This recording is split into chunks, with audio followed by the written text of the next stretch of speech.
Hello again, one and all, and welcome to a brief history of the arts in the 1930s. Now, when you think of the 1930s, you probably think of World War II, the Great Depression, and Prohibition, but what you might not think of is art. Yep, art. You want an example? Okay, I've got about 40, but here's one, and it's probably the most iconic in all of American history when it comes to cartoons. Yep, that's right, Mickey Mouse. And yes, I can in fact use him because his copyright expired in 2023 and was made publicly usable in 2024. So I can in fact use his design. Anyway, so yes, animation is a form of art. Animation is one photo after another, played at different speeds to create the illusion of movement. Now, animation didn't start in the 1930s.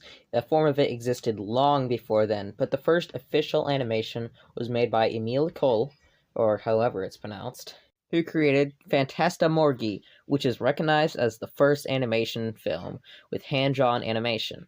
But the golden age of animation was around the 1930s. Now, animation isn't the only art thing in the 1930s.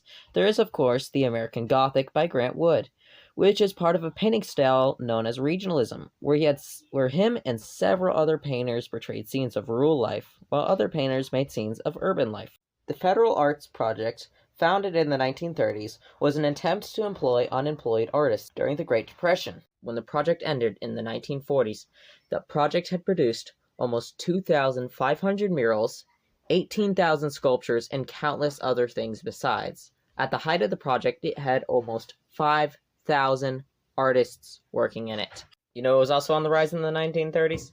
Comic books! That's right, yeah, DC, Marvel, the funnies in the newspaper that don't really make you laugh, but you laugh at them anyway. Radio also was a big thing. While not technically an art piece that you would think of, theatrics are an art. Now, the arts consist of course, visual art, such as the classic painting, but also performing arts and literacy. So, guess what? The 1930s are also now part of the golden age of Hollywood, where people are dead on the inside. No, I will not take that back. Not now. Not ever. Anyway, back to the subject at hand. Architecture also changed in the 1930s, with a new thing called Art Deco starting in Paris. And it went on like a freight train to America, with everything being called art. Chairs, trains, ashtrays, furnaces. And I'm pretty sure this is around the time when art went from Vincent van Gogh, Claude Monet, and Pablo Picasso, for goodness sake, to a toilet being turned upside down. I honestly wish that was a joke. It's not. It's called The Fountain, and it was accepted into the Society of Independent Artists exhibition in 1917, although it wasn't put on public display because the committee deemed it to be inappropriate. By the way, the man who made this was trying to make a fool out of the society, and oh dear goodness, it worked. But it didn't work in the sense that it stopped these people from doing this stupid thing, because of a lot of things with the CIA going on that I won't go into.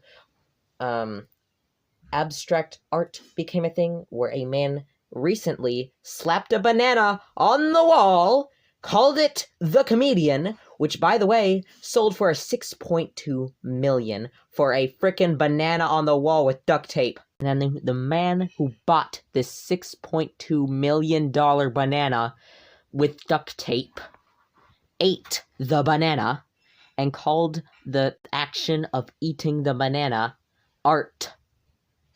I'm not even joking. Anyway, sorry, I got off the rails there at the end. But this has been the video of the 1930s, and I don't really have much else to say here because it just kind of gets a little bit depressing afterwards. Anyway, until next time, farewell.